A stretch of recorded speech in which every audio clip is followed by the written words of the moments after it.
क्योंकि मेरे फैमिली वाले भी पहले मुझे सपोर्ट नहीं करते थे। उनका कहना था पहले शादी कर लो फिर प्रिपरेशन करते रहना। बट शादी के बाद प्रिपरेशन, वो भी इस टाइम पर जहाँ पे कंपटीशन इतना टफ है, आप नहीं कर सकते, या आपको बहुत ज़्यादा मोटिवेशन चाहिए फैमिली की। तो मैंने बिल्कुल वो बगावत कर दी थी कि मुझे पहले ही करना है।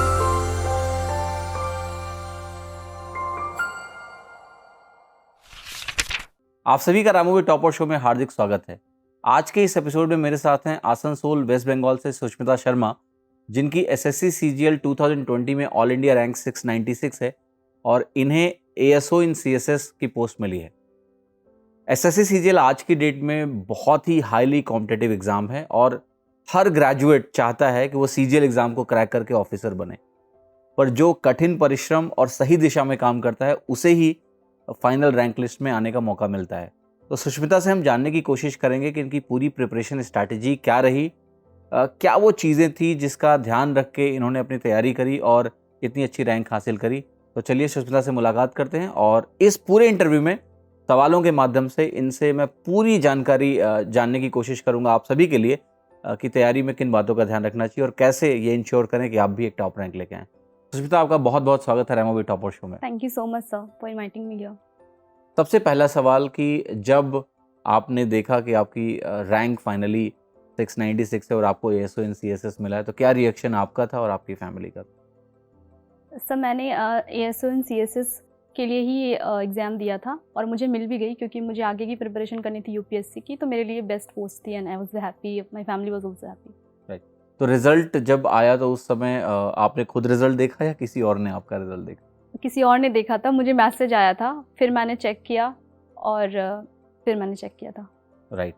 तो एक छोटा सा सवाल है मेरा कि जैसे आज की डेट में एक ये होता है कि एसएससी में दो तरह की नौकरियां बहुत पॉपुलर हैं। एक डेस्क जॉब हो गया और एक हो गया कि जो फील्ड जॉब है, राइट। तो क्या यूपीएससी मेन कारण था कि यहाँ आपको डेस्क जॉब में जाना है कि एक regular Monday to Friday office वाला शेड्यूल रहे? यूपीएससी ही मेन टारगेट था मेरा, क्योंकि मैं जहाँ पे रहती हूँ वहाँ पे ये मटेरियल यूपीएससी के इतनी इजीली अवेलेबल नहीं होते, मुझे यहाँ से ऑर्डर करने पड़ जाते और यहाँ पे कोचिंग की सुविधाएं भी हैं, तो इसीलिए मैंने सीएसएस लिया। आपके मार्क्स कितने थे, टीयर 1, टीयर 2, टीयर 3 और टोटल उसके बारे में थोड़ा सा बताइए। टीयर 1 में मेरे मार्क्स थे 161.67, टीयर 2 के मैथ्स में थे 163, इंग्लिश में 181.25 एंड टीयर 3 में 65 and overall 570.9। 570.9 marks, very good. आपका जो एजुकेशन है, बेसिक एजुकेशन जो फर्स्ट से लेके 8 तक होता है, फिर 9 से 12 तक, ये कहाँ से हुई है और किस मीडियम में हुई है? थोड़ा विस्तार में इसके बारे में बताइए। मेरी बेसिक एजुकेशन नर्सरी से लेकर के 10th तक हिंदी मीडियम से हुई है। लोकल स्कूल थी सेंट मेरी गॉरिटी, वहीं से। ओके, 10 तक। 10th तक। उसके बाद 11 12 मैंने साइंस स्ट्रीम लिया था, तो वहाँ से फिर इंग्लिश मीडियम में पूरी एजुकेशन हुई है। ओके, बोर्ड आपका वहाँ से चेंज हो गया? बोर्ड 11 12 सेम बोर्ड में था, स्टेट बोर्ड ही रहा? हाँ, इंग्लिश मीडियम हो गई थी। मीडियम इंग्लिश हो गया, ठीक है। वो ट्रांजिशन कैसा था, आसान था या मुश्किल था?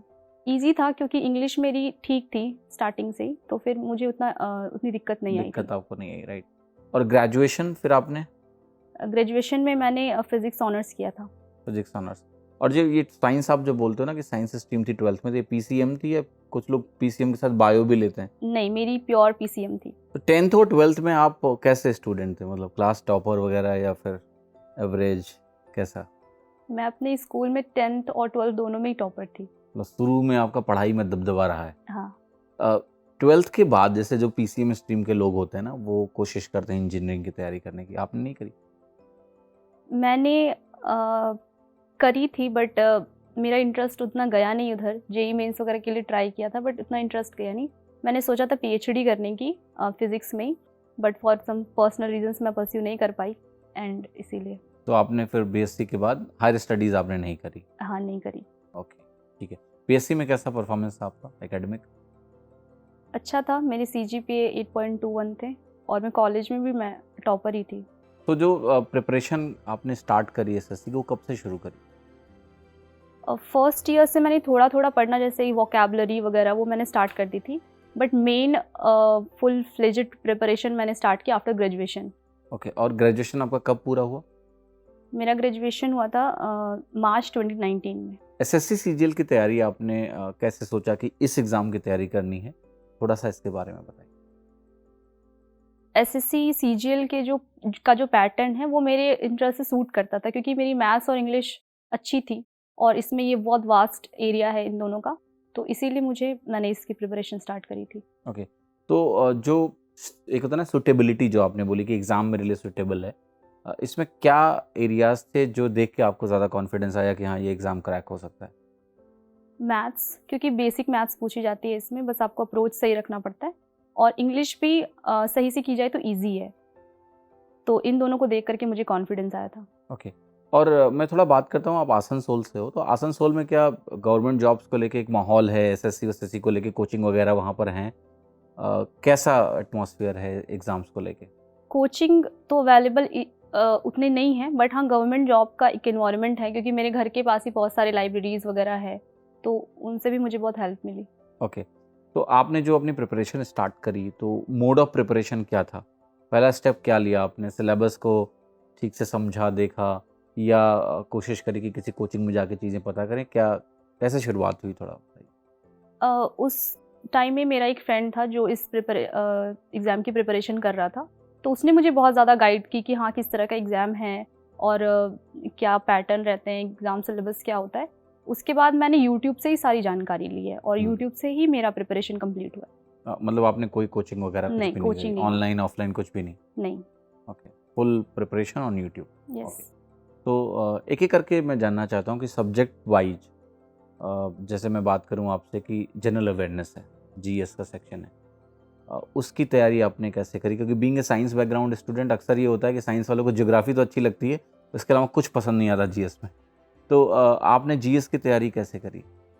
जीएस के लिए मेरा जो बोर्ड था उसमें पॉलिटिकल साइंस बिल्कुल भी नहीं था, बट एसएससी में पॉलिटिकल साइंस के क्वेश्चन ज़्यादा आते, तो मैंने इस तरह से देखा कि पहले कौन कौन से एरियाज़ है जीएस के जो इम्पोर्टेंट है एग्ज़ाम में पूछे जाते हैं, तो उनको मैंने फिर यूट्यूब से कर लिया। उसके बाद उन टॉपिक्स के प्रीवियस ईयर क्वेश्चंस कर लिए, तो इस तरह से मैंने कंप्लीट किया था। और जीएस में मैंने जो सबसे ज़्यादा जोर दिया था वो करंट अफेयर्स पर, क्योंकि करंट अफेयर्स से क्वेश्चन नहीं छूटने चाहिए, तो वो मैंने फिर यूट्यूब से किया।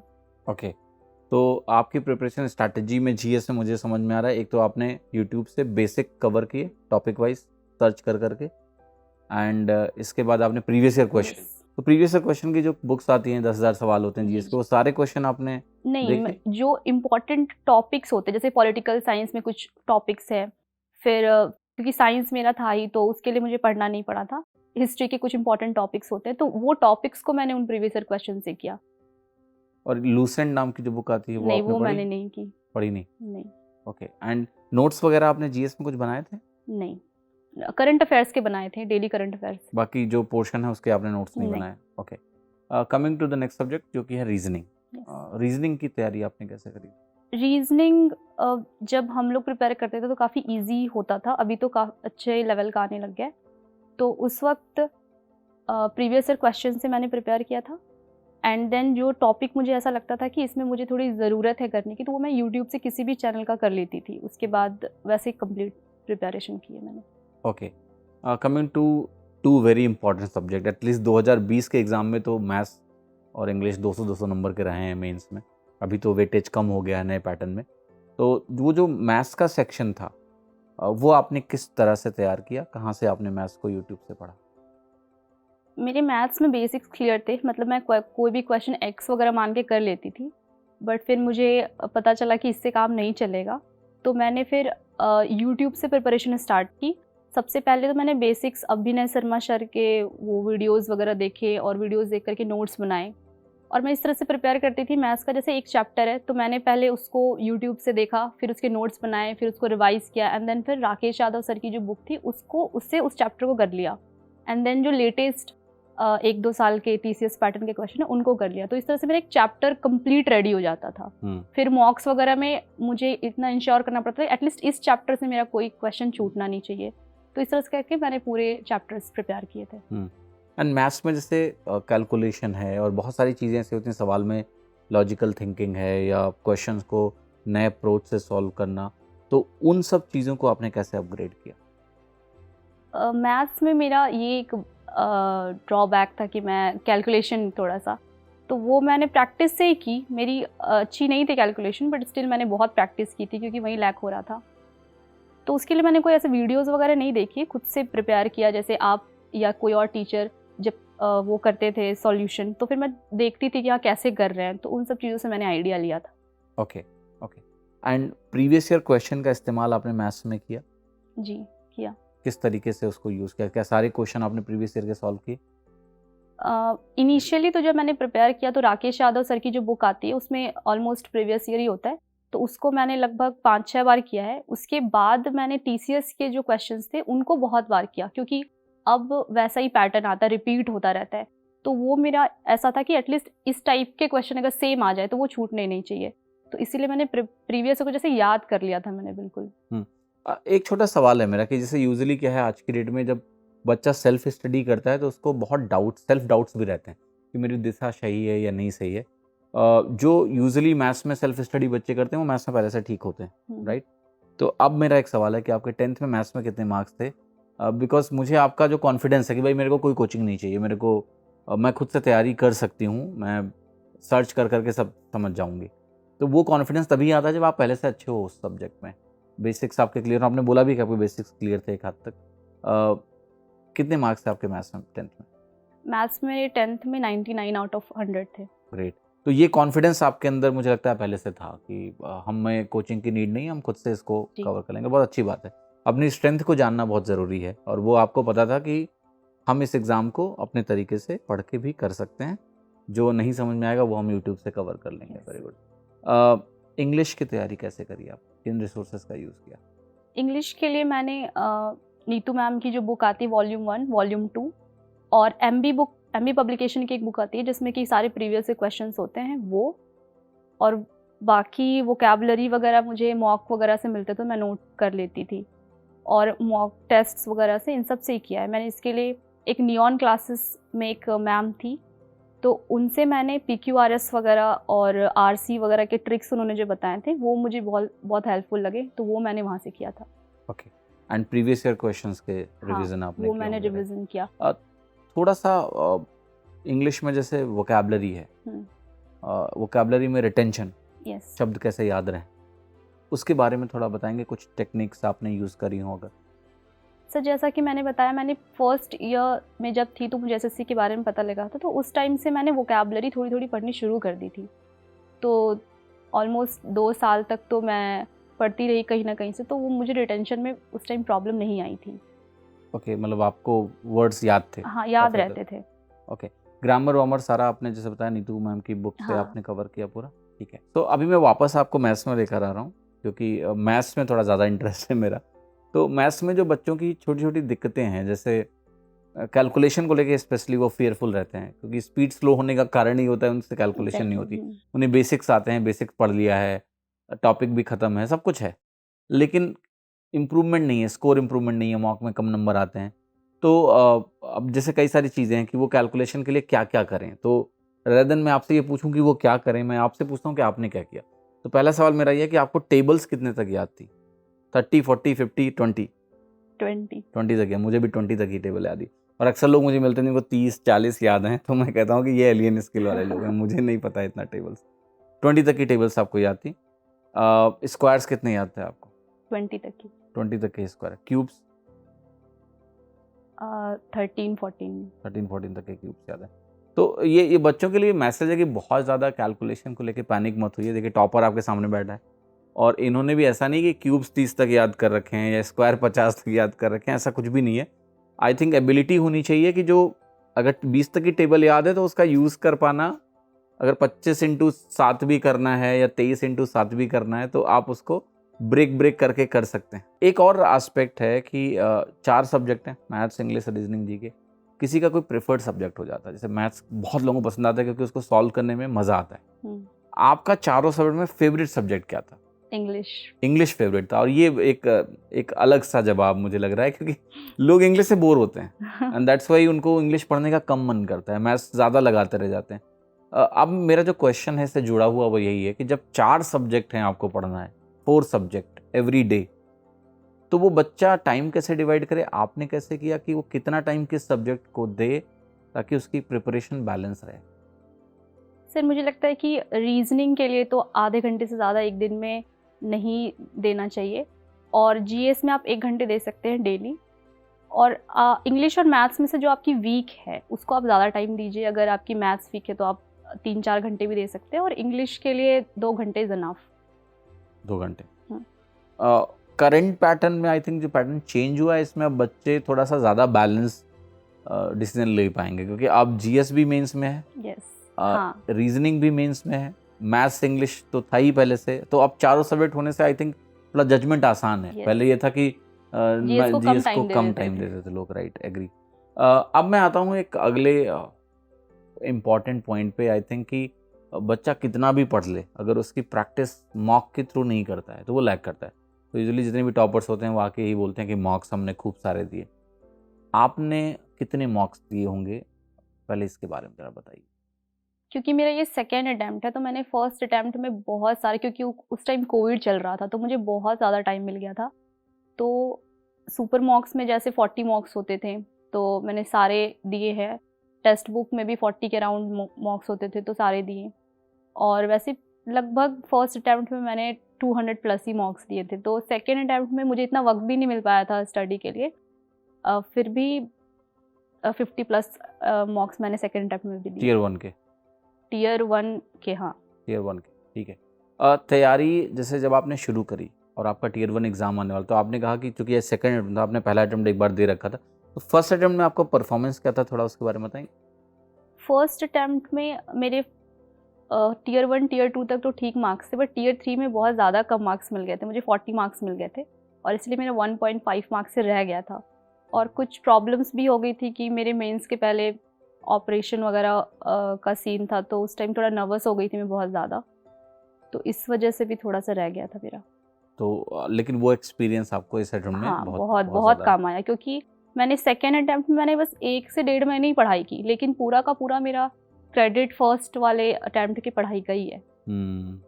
फर्स्ट अटेम्प्ट का आई थिंक आपको 2 एडवांटेज हुआ। पहला एडवांटेज तो हुआ कि एग्ज़ाम का जो पूरा एक्सपीरियंस है वो आपने गेन किया, और कुछ नंबर से रह के ये पता चल जाता है कि क्या और कर लें कि हाँ, अच्छी रैंक भी हमारी आ जाए। दूसरी बात, मैं फर्स्ट अटैम्प्ट में बहुत ज़्यादा नर्वस थी, बट सेकेंड अटैम्प्ट में क्योंकि मैंने एक बार एक्सपीरियंस ले लिया था तो मेरा कॉन्फिडेंस लेवल काफ़ी हाई था, तो बहुत कम पढ़ने पर भी हो गया। ओके, ठीक है। एक सोचना मेरा सवाल है कि जो बच्चा तैयारी करता है तो उसके सामने चैलेंजेस क्या होते हैं? जैसे आप मान लिया स्कूल जा रहे हो तो वहाँ पता होता है कि भाई पहला पीरियड ये पढ़ना है, दूसरा पीरियड ये पढ़ना है, तो एक शेड्यूल वहाँ बना होता है, वहाँ बच्चा पढ़ के आ गया, ठीक है, शाम को आके उन्हीं चीज़ों को रिवाइज कर लिया। तैयारी में क्या होता है कि पूरा शेड्यूल आपको बनाना है। अगर आप सेल्फ स्टडी कर रहे हो तो आपके पास किसी और ने कोई शेड्यूल बना के नहीं दिया, आपको अपना शेड्यूल बनाना है, फुल सेल्फ मैनेजमेंट है पूरा। तो वो कैसे डिसाइड करे, डेली प्लान वगैरह तैयारी में कैसे बनाना चाहिए, आपका क्या नज़रिया है, और आपने कैसे अपनी तैयारी को ये इंश्योर किया कि एक कहते ना कि टाइम बाउंड मैनर में प्रिपरेशन चल रही है और एक रिजल्ट भी उसका आ रहा है, चीज़ें ख़त्म हो रही हैं, टारगेट वाइज आप चल रहे हो, ट्रैक रख रहे हो कि क्या कर पा रहे हैं क्या नहीं कर पा रहे हैं? सर, तो ये मुझे मॉक से पता लगता था कि मुझे कहाँ पे ज़्यादा ध्यान देना है। एक तो आप पहले बेसिक प्रिपरेशन कर लो कि बेसिक क्या सिलेबस है, उसके अकॉर्डिंग आपकी प्रिपरेशन होनी चाहिए। उसके बाद आप मॉक के अकॉर्डिंग डिसाइड कर सकते हो कि आपको कौन से पोर्शन में ज़्यादा ध्यान देने की ज़रूरत है।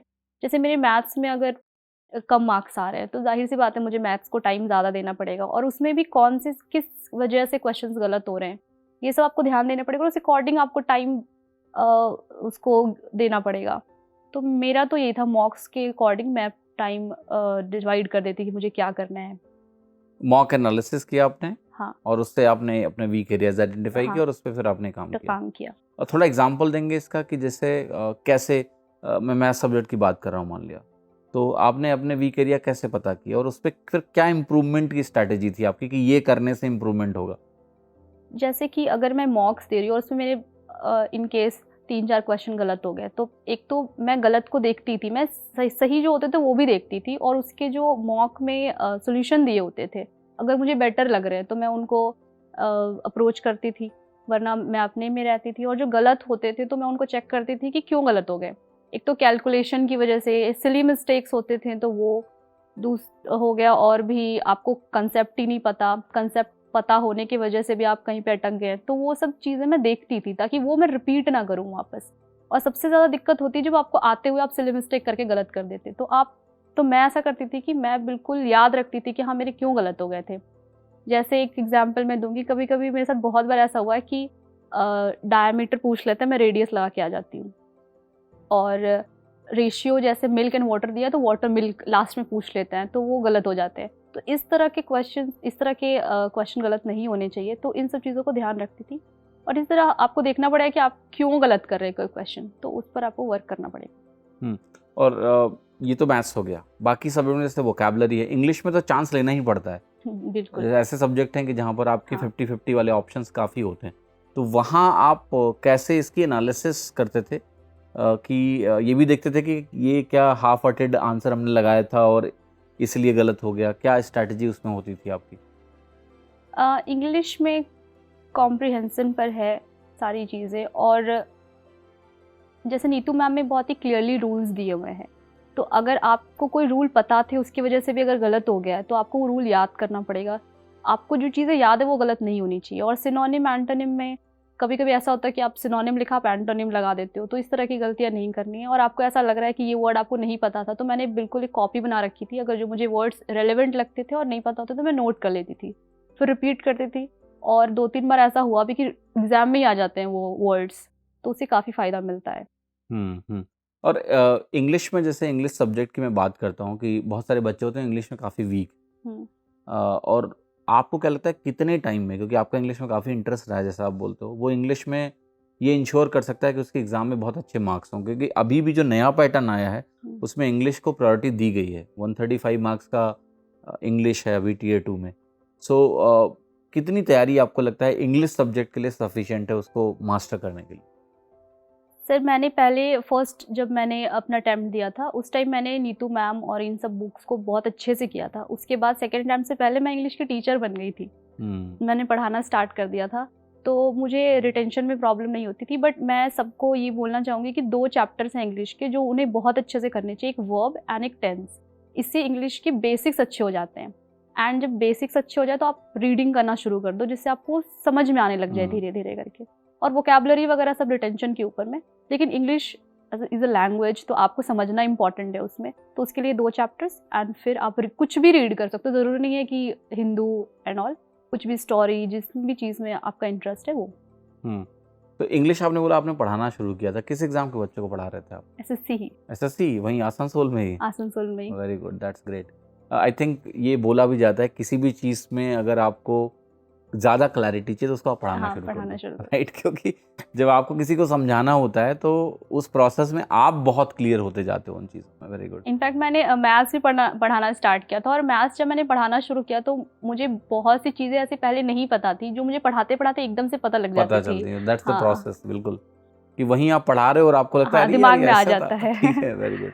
ठीक है, इसके बाद देखिए मैं आता हूँ कि जो तैयारी है एसएससी की, कि इसमें कई स्टेप्स ऐसे होते हैं जहाँ पर मोटिवेटिंग होता है आपके लिए कि एग्ज़ाम प्रोसेस लंबा है। अभी तो खैर जल्दी जल्दी रिजल्ट आ रहे हैं, बट फिर भी जो प्रीवियस एक्सपीरियंसेस हैं, जो लोगों ने देखे हैं कि भाई कोर्ट केस हो गया, ये हो गया, एग्ज़ाम डिले हो गया, तो एक डर भी अंदर होता है कि कब रिजल्ट आएगा, कब एग्ज़ाम होगा। तो इस प्रोसेस में दिमाग में 100 चीज़ें चलती रहती हैं। एज एन एस्पिरेंट आप क्या इन सब चीज़ों से गुजरते थे और इनको कैसे हैंडल करते थे?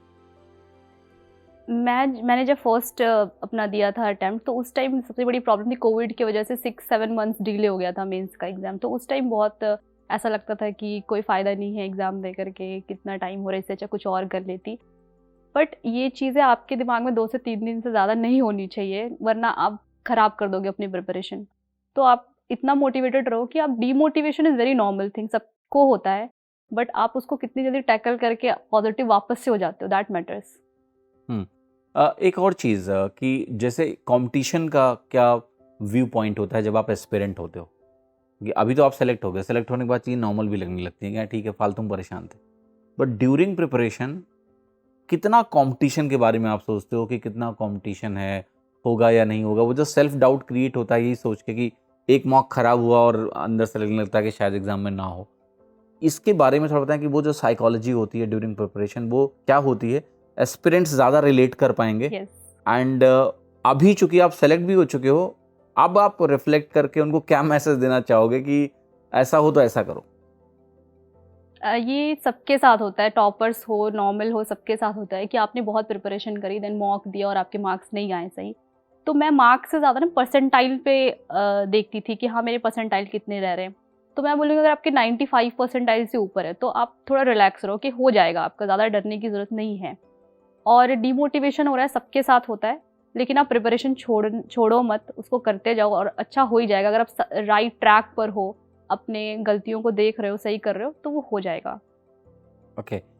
एक और इम्पॉर्टेंट चीज़ है कि जैसे मॉक टेस्ट की बात करते हैं, मॉक टेस्ट आपने ढेर सारे दिए हैं, आपकी परसेंटाइल रेंज मॉक में क्या रहती थी? बच्चे अक्सर जानना चाहते हैं कि भाई हम टॉपर बन सकते हैं कि नहीं बन सकते हैं, तो हमारी परसेंटाइल रेंज कहाँ रहनी चाहिए?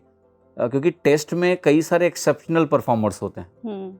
अगर आप हमेशा एक्सेप्शनल परफॉर्मर को देखते रहोगे तो आपको हमेशा लगेगा कि कुछ नहीं आता है, या जो बिल्कुल टॉपर है, रैंक 1 ला रहा है, वो डेफिनेटली वो कम टाइम में कर लेता है चीज़ों को, या जो भी है व्हाटएवर। आपका जो परसेंटाइल रेंज था वो क्या था, और आप मॉक टेस्ट को कैसे परसीव करते थे कि आपकी अगर कोई परसेंटाइल आई, कैसे उसको रीड आउट करते थे कि ये सही है या नहीं है? मेरी परसेंटाइल बहुत कम भी रही है, 70% तक भी रही है। लेकिन जब एग्ज़ाम नज़दीक आने लगे तो मेरी परसेंटाइल 95, 94, कभी-कभी 97 भी होने लग गई थी। तो जब मेरे कम परसेंटाइल आते थे तो मैं देखती थी ये रेलेवेंट है कि नहीं है। तो अगर एग्ज़ाम से रेलेवेंट नहीं है तो आपको टेंशन लेने की ज़रूरत नहीं है, और अगर रेलेवेंट है और फिर भी आपके कम आए तो यू हैव टू चेक कि कहाँ पे गलतियाँ हो रही हैं। उससे डीमोटिवेशन आता है, बट वो रिटेन नहीं करना चाहिए, आपके दिमाग पे ज़्यादा दिनों तक हावी नहीं रहना चाहिए, आप वापस से दे सकते हो। तो मैं ऐसा करती थी कि जहाँ मुझे मेरे परसेंटाइल कम आए तो मैं बिल्कुल ईज़ी वाला देखती थी कि कौन सा ईज़ी सा होगा, तो मैं उसको देती थी, और फिर जब मेरे अच्छे परसेंटाइल थे तो थोड़ी हैप्पीनेस आती थी कि नहीं ठीक है। तो ये मेरा डीमोटिवेशन से लड़ने का तरीका था। ये अच्छी स्ट्रैटेजी है कि खराब मॉक गया तो प्रीवियस ईयर लगा लो एक बार। हाँ, ठीक है, कि कम से कम बढ़े, हाँ, क्योंकि दिमाग में ना वो स्कोर रह घुस ही जाए। जाता है, वो कितना भी आप कोशिश करो वो घुस जाता है, लगता है कि यही अगर एग्जाम में हो गया तो क्या होगा। हाँ, या फिर आप ऐसा भी कर सकते हैं कि आपके अगर कोई क्लोज़ फ्रेंड है तो उनसे बात कर लो, बताओ उनको, वो आपको मोटिवेट करेंगे, तो उससे भी काफ़ी अच्छा लगता था कि हाँ, हो जाएगा। शेड्यूल आपका क्या था पढ़ने का? मतलब you were A night person और मॉर्निंग पर्सन? जब मैंने पहले प्रिपरेशन की थी फर्स्ट अटेम्प्ट के लिए तो नाइट पर्सन कंप्लीटली, उसके बाद मैंने दोपहर के टाइम में पढ़ना शुरू कर दिया था इस वाले इस अटेम्प्ट में? वाले अटेम्प्ट के लिए। तो इस वाले अटेम्प्ट में आपका शेड्यूल क्या रहता था रेगुलर? आप फुल टाइम तैयारी ही कर रहे थे ना इस वाले हाँ, अटेम्प्ट में भी? बताइए क्या शेड्यूल था आपका? मैं जैसे 10 बजे सुबह से स्टार्ट कर देती थी और ब्रेक ले करके जब मुझे टाइम मिलता था मैं पढ़ती ही थी, क्योंकि और कुछ था नहीं। कितने घंटे ऑन एन एवरेज हो जाते थे रोज पढ़ाई? 8 आवर्स। 8 आवर्स आप पढ़ते? ठीक है।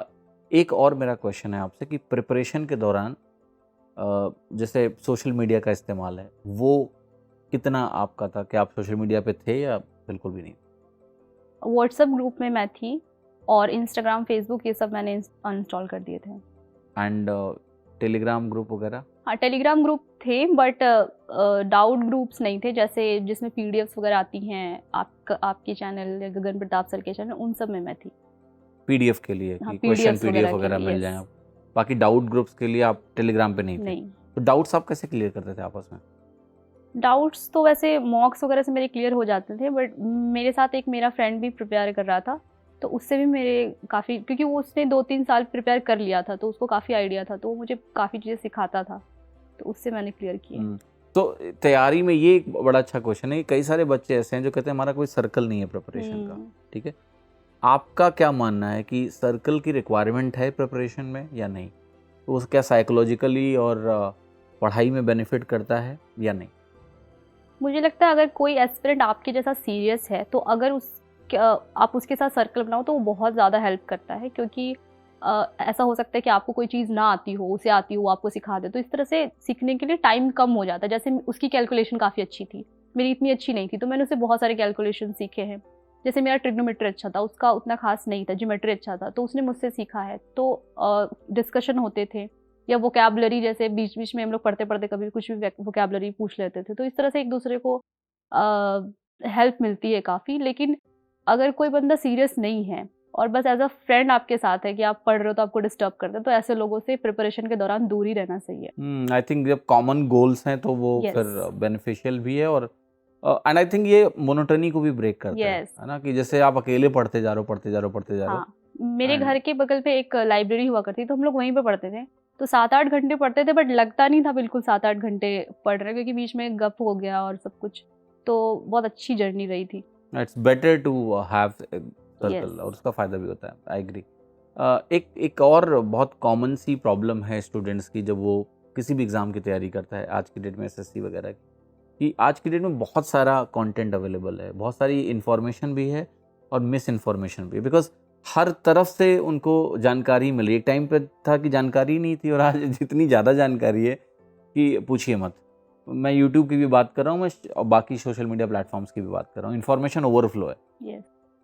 एक बच्चे को कैसे हैंडल करना चाहिए, प्रोसेस करना चाहिए इस इन्फॉर्मेशन को, वो कितना कंज्यूम करे और ना करे, यूट्यूब का भी कितना इस्तेमाल करे ना करे। जैसे अभी बताऊँ, एसएससी का एग्ज़ाम आने वाला है और इस समय हर टीचर ऑनलाइन पढ़ा रहा है, तो वो बच्चे को समझ नहीं आता वो किससे पढ़े किससे ना पढ़े, कितना कंटेंट यूज़ करे ना करे, कितना सेल्फ स्टडी करे ना करे।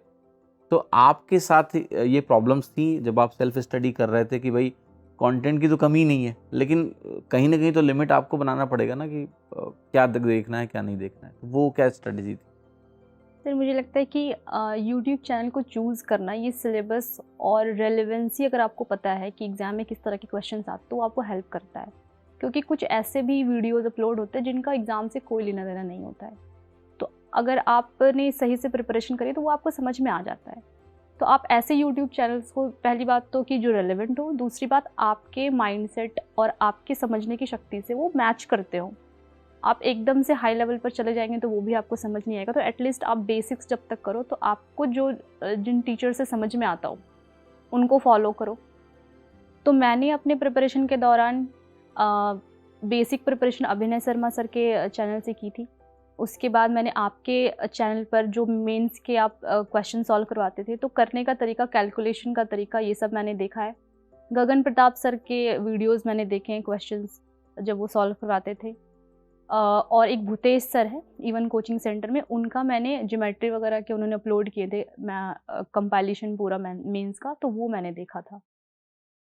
और बाकी सब्जेक्ट्स में इंग्लिश वगैरह? इंग्लिश में मैंने यूट्यूब को फॉलो जस्ट PQRS और RC के लिए किया था। तो RC में एक बैंक के लिए एक यूट्यूब चैनल है महिंद्रा, तो उसमें RC क्योंकि अच्छे लेवल की आती है तो वहाँ से मैंने किया। और PQRS के लिए नियॉन क्लासेस में एक मैम है, उनका मैंने वो मुझे बहुत हेल्प किया PQRS करने का तरीका। और बाकी मैंने इंग्लिश में बुक्स ही रेफ़र किए थे। जीके के लिए मैं टॉपिक वाइज सर्च करती थी, जैसे मुझे पॉलिटी पढ़नी है तो पॉलिटी मैंने भूतेश सर का ही, उन्होंने पॉलिटी के लिए पूरा दे रखा है उन्होंने कंपाइल करके, तो मैंने पॉलिटी वहाँ से की थी। बाकी अगर जैसे मुझे अगर कोई टॉपिक में प्रॉब्लम है तो मैं टॉपिक सर्च करके किसी भी टीचर का देख लेती थी। करंट अफेयर्स मैंने राहुल सर से किया है, राहुल मिश्रा सर जो एग्जामों में पढ़ाते थे। जी। एक सवाल अब मैं यहाँ पूछना चाहता हूँ आपसे कि अगर मैं कहता हूँ कि आपने यूट्यूब का 1 घंटे यूट्यूब से पढ़ाई करी, टू द रेशियो कि आपने सेल्फ स्टडी कितने घंटे किया, इसका एक रफ आइडिया आप दे सकते हो मुझे? मैं जैसे यूट्यूब से, मैंने मैक्सिमम यूट्यूब से ही पढ़ा है। जैसे GS तो कंप्लीट वो पढ़ा है मैंने, और बाकी रिवीजन के लिए मैं बुक्स वगैरह से पढ़ती थी। बेसिक यूट्यूब से किया, फिर उसके बाद प्रीवियस ईयर क्वेश्चंस किए, उसको रिवाइज किया। तो वन टाइम मेरा यूट्यूब पर था, ऐसा नहीं है कि मैं बार बार यूट्यूब को देखती। एक बार आपने कंप्लीट कर लिया, फिर आप अपना फिर मैं उसको नोट्स बना लेती थी और नोट्स को बार बार रिवाइज करती थी। ये नहीं कि मैं बार बार अब यूट्यूब खोल कर देख रही हूँ, क्योंकि फिर वो डिस्ट्रैक्शन हो जाता है। बिल्कुल। रिवीजन स्ट्रैटेजी क्या थी आपकी कि कैसे आप चीज़ों को रिवाइज करते थे? कोई प्लान रहता था या कभी भी रिवाइज कर लिया? GS का तो कभी भी मन किया वैसे रिवाइज कर लेती थी मैं।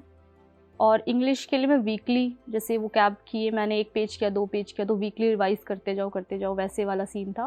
फिर जब एग्ज़ाम पास आने लग गया, तो अगर मुझे लगता है ये सेक्शन मेरा हो गया है, तो जो नहीं हो पाए उनको मैं रिवाइज करती थी सिर्फ। और मैथ्स में मैं मंथली रिवाइज करती थी। जैसे एक चैप्टर मैंने कंप्लीट किया, उसके बाद 1 मंथ के बाद फिर उस चैप्टर को बुक से बनाया, उसके जो नोट्स बनाए थे वो रिवाइज किया, तो हर मंथ वैसे करके। तो आप जब एक प्रिपरेशन में लगभग 8-10 महीने का टाइम होता है, तो उसमें बहुत बार आपका वैसे रिवाइज हो जाएगा। Right, agree. एक सवाल अभी आता हूँ मैं इस पे कि जो एग्ज़ाम है एसएससी का क्रैक करने के बाद, निकालने के बाद किस तरह का बदलाव आता है? मतलब आप एग्ज़ाम क्रैक करने के बाद, रिजल्ट आने के बाद किस तरह का चेंज महसूस कर रहे हो? लोगों का रवैया आपके प्रति कैसा महसूस हो रहा है? बहुत ज़्यादा अलग हो जाता है क्योंकि मैं एक बहुत नॉर्मल मिडिल क्लास फैमिली से हूँ। तो उस एक प्रिपरेशन सिलेक्शन के बाद में एक तो बहुत रिश्तेदारों के कॉल आने लग जाते हैं। दूसरा आपको बहुत ज़्यादा इज़्ज़त घरवालों से ही मिलने लग जाती है। तो मुझे चेंज लगा काफ़ी। फ़र्क है। हाँ, फ़र्क है। दोस्तों का कैसा रिएक्शन है? दोस्तों के भी बहुत सारे कॉल्स आए, सबने कांग्रेट्स किया। बहुत खुशी होती है, ऐसा लगता है कि जितनी मेहनत थी, वो डिप्रेशन आपको याद ही नहीं आएगा कि कितना डीमोटिवेशन आया था। एक प्रिपरेशन के बाद सिलेक्शन के बाद में वो बहुत रिलीफ सा मिलता है कि हाँ, हो गया सब।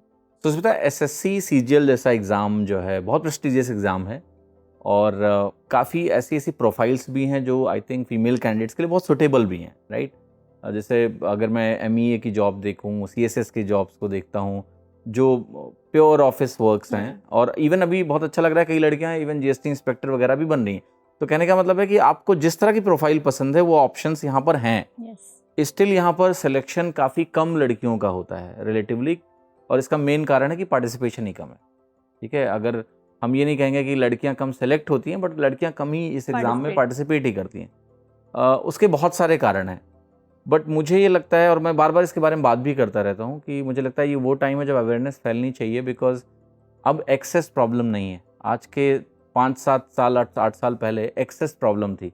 पेरेंट्स लड़कियों को बाहर नहीं भेजना चाहते, तो अपॉर्चुनिटी इक्वल नहीं है। लड़का बाहर जाके तैयारी कर सकता है, लड़की नहीं कर सकती है। वहाँ वो उनके अपने कंसर्न्स हैं, उसको हम तुरंत नहीं बदल सकते हैं, उनके अपने कंसर्न्स हैं। और अब लेकिन एक्सेस चैलेंज नहीं है, अब तो ऑनलाइन एजुकेशन है। घर पे रह के आप वही क्वालिटी एजुकेशन अटेंड कर सकते हो जो कोई बाहर जाके कर रहा है। ऑनलाइन बेस्ट है। तो आई थिंक अब अगर एक्सेस मिले और अवेयरनेस हो तो ज़्यादा से ज़्यादा लड़कियां जो है सामने भी आएंगी और सिलेक्शन भी होगा। अब इस बार रैंक 1 ही एक गर्ल कैंडिडेट है, फीमेल है, तो वो एक बहुत बड़ा मैसेज है। और हम लोग रामोवी टॉपर से हर साल यही काम कर रहे हैं कि ज़्यादा से ज़्यादा लड़कियों को इंटरव्यू में लाओ और ये मैसेज फैलाओ, सबको दिखाओ कि ये वो ब्रांड एम्बेसडर्स हैं जिन्होंने किया, तुम क्यों नहीं कर सकती हो। और उसका फ़र्क भी नज़र आता है। हमारे पास मैसेज इस तरह से आते हैं कि बहुत अच्छा लगा देखे कि एक फीमेल कैंडिडेट ने एसएससी का एग्ज़ाम निकाला है, हम भी करेंगे ऐसा। आपको क्या प्रॉब्लम्स नज़र आती हैं, क्योंकि being a female candidate you will be more aware of the issues. क्या प्रॉब्लम्स हैं और उनके सॉल्यूशंस क्या हैं? पेरेंट्स साइड से क्या चेंजेस होने चाहिए, और जो लड़कियां हैं उनके लिए आपका मैसेज क्या है कि वो कैसे ड्रीम करें एसएससी के लिए? बैंकिंग की तरफ वो जाती हैं क्योंकि वहाँ कम टाइम में पोस्टिंग वगैरह हो जाती है। एसएससी में उनको लगता है लंबा प्रोसेस है, बट अल्टीमेटली जो प्रोफाइल्स की बात करें तो एसएससी की प्रोफाइल्स डेफिनेटली फार बेटर हैं। लोग बैंक में जाके भी कहते हैं हमें एसएससी ज्वाइन करना है। तो आपका क्या व्यू पॉइंट है इस पूरे इशू के बारे में, थोड़ा बताइए। सर, जैसा कि आपने कहा कि बैंकिंग की तरफ जाते क्योंकि टाइम कम है, तो बहुत सारे ऐसे पार्ट्स अभी भी इंडिया में जहाँ पे लड़कियों को वैसे शादी की एज 20-23 तक शादी कर लो। तो मैं खुद ऐसे कल्चर से रही हूँ जहाँ पे लड़कियों की शादी बहुत कम एज में करा दी जाती है। मेरे बहुत सारे क्लोज रिलेटिव्स हैं जो 9th-10th में जिनकी शादी हो गई। तो इसीलिए एसएससी लंबा प्रोसेस है, तो उसको फॉलो नहीं करते। बट मुझे लगता है कि अगर आप खुद के लिए स्टैंड लो तो आप कर सकते हो, क्योंकि मेरे फैमिली वाले भी पहले मुझे सपोर्ट नहीं करते थे। उनका कहना था पहले शादी कर लो फिर प्रिपरेशन करते रहना। बट शादी के बाद प्रिपरेशन, वो भी इस टाइम पर जहाँ पे कंपटीशन इतना टफ है, आप नहीं कर सकते, या आपको बहुत ज़्यादा मोटिवेशन चाहिए फैमिली की। तो मैंने बिल्कुल वो बगावत कर दी थी कि मुझे पहले ही करना है। तो अगर आपने खुद के लिए ड्रीम देखी है तो आपको खुद ही फाइट करना पड़ेगा। तो मैं तो यही बोलूँगी कि आप कोशिश करोगे तो हो जाएगा, जाहिर सी बात है। तो यही है। और मुझे यहाँ पर ये भी लगता है कि कोई एक जब करता है, जैसे आपने अगर ये एग्ज़ाम क्रैक किया तो उसने बहुत लोगों की थिंकिंग को बदला होगा। एग्जैक्टली, बहुत। जैसे इनिशियली मुझे सपोर्ट नहीं था फैमिली की तरफ से, बट जब उन्होंने देखा कि मैं बहुत मेहनत कर रही हूँ दिन रात और एक फर्म एटीट्यूड है, तो फिर धीरे धीरे उन्होंने मुझे सपोर्ट करना शुरू किया। इनफैक्ट मेरे घर पे भी आके मेरे जो रिलेटिव्स थे वो बहुत ऐसे ताने दिया करते थे कि लड़कियों को कौन इतना पढ़ाता है, लड़कियों की जॉब की कौन इंतज़ार करता है, शादी करो और ये। बट मैं इसमें बोलूँगी मेरी मम्मी बहुत ज़्यादा साथ थी मेरी, कि उनका कहना था कि तुम करो, हम देख लेंगे। तो एक अगर कोई मोटिवेशन हो जाए ना आपके साथ, या आप खुद भी हो जाए कि आपका ड्रीम है, तो फिर बहुत ईजी हो जाती है जर्नी। एंड ये बाकी लोगों के लिए एग्जाम्पल हो गया आई थिंक। अभी Right. आपके रिलेटिव्स में या आपके आसपास के लोग भी अब खुद भी आगे आएंगे कि हाँ ठीक है तुम करो तैयारी, टाइम इनफैक्ट देना मेरी शुरू करो। फैमिली में बहुत सारी गर्ल्स थी जिनके साथ सेम हुआ था, उनकी शादी करा दी गई, तो दे आर लाइक कि अब अप्रिशिएट करें कि हमने भी अपने टाइम पर कुछ स्टेप्स लिए होते तो शायद हम भी अच्छी जगह पर होते। तो मुझे लगता है आपको डरने की ज़रूरत नहीं है। आप जब करके दिखा दोगे ना, तो वही लोग जो आपको क्रिटिसाइज कर रहे थे आपको कांग्रेट्स करेंगे। बिल्कुल तो बिल्कुल राइट। एक और क्वेश्चन कि आपकी हॉबीज़ क्या हैं, थोड़ा इसके बारे में बताएं। और ड्यूरिंग प्रिपरेशन क्या आपको हॉबीज़ परस्यू करने का टाइम मिल रहा था?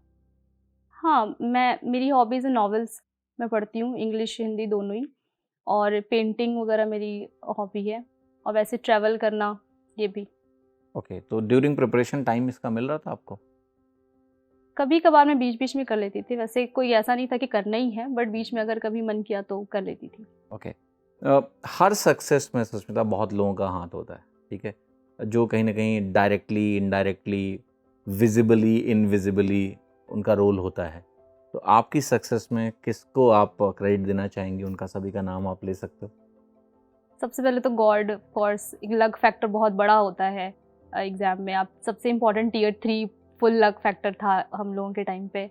उसके बाद माई पेरेंट्स, उन्होंने बहुत सपोर्ट किया बाद में, and one of my friend Subhash, उसने कंप्लीट गाइड की तरह रहा मेरे साथ। तो इन तीनों का। ओके। सुष्मिता, आपने जो टेस्ट सीरीज़ ज्वाइन करी थी, आपने शुरू में बताया है उनके नाम। आपने बोला आपने सुपर मॉक्स भी ज्वाइन किया था और पूरे मॉक्स उसके दिए। सुपर मॉक्स चूँकि एग्ज़ामों का अपना एक ब्रांड है, तो मैं थोड़ा सा इसका फीडबैक जानना चाहूँगा आपसे कि सुपर मॉक्स आपको कैसा लगा, कंटेंट कैसा था, और क्या फ़ायदा आपको आपकी तैयारी में सुपर मॉक्स के थ्रू मिला? सुपर मॉक्स मुझे लगता है कि बहुत सारे टॉपर्स का फेवरेट है, क्योंकि ये काफ़ी रेलेवेंट क्वेश्चंस बनाता है।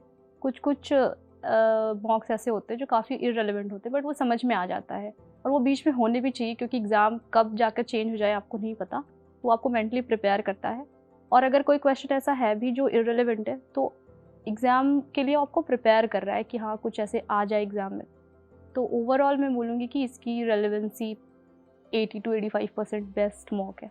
सुष्मिता, इस पूरे इंटरव्यू में आपने हर एक सवाल का बहुत ही बेहतरीन जवाब दिया, और मुझे पूरी उम्मीद है कि जो भी एस्पिरेंट्स हैं जो एसएससी एग्ज़ाम्स की तैयारी कर रहे हैं, उन्हें अपनी जर्नी को प्लान करने में और स्ट्रैटेजी बनाने में बहुत मदद मिलेगी, और थोड़ी सरलता से वो अपने लक्ष्य को प्राप्त कर पाएंगे।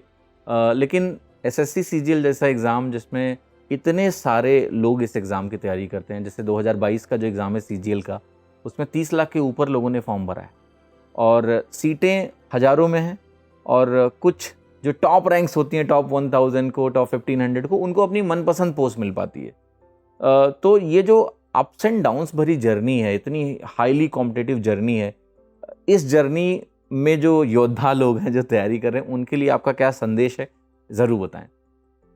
सर, मेरा तो सभी एस्पिरेंट्स को यही मैसेज रहेगा कि आप जब प्रिपरेशन स्टार्ट करो, तो उससे पहले ही अपने दिमाग को ये ट्रेन कर लो कि ये बहुत लंबी जर्नी है। तो ये डिमोटिवेशन आना is a very normal thing. अगर नहीं आएगी तो प्रॉब्लम है। अगर आप मॉक्स में कम ख़राब कर रहे हो और आपको डिमोटिवेशन आ रहा है, तो दैट इज़ ओके। बस आप खुद से कम्पीट करो, लाइक अपने परसेंटाइल को खुद इम्प्रूव करने की कोशिश करो, और लगे रहो, बीच में छोड़ना नहीं है। और आपको लाखों सीट्स देखने की ज़रूरत नहीं है, you just need 1 seat, and बस उसी के लिए फाइट करो। सुष्मिता, बहुत बहुत धन्यवाद आपका रैमोवी टॉपर्स में जुड़ने के लिए। मुझे पूरी उम्मीद है कि एस्पिरेंट्स को बहुत मज़ा आया होगा, और आपकी जर्नी से और भी बहुत सारी लड़कियां भी इंस्पायर होंगी, और एनीवन जो भी एसएससी की तैयारी कर रहा है वो इंस्पायर होगा, और आशा करते हैं कि वो भी अपने सपने को ज़रूर पूरा करें। आपका बहुत बहुत धन्यवाद इस शो में जुड़ने के लिए। Thank you so much sir.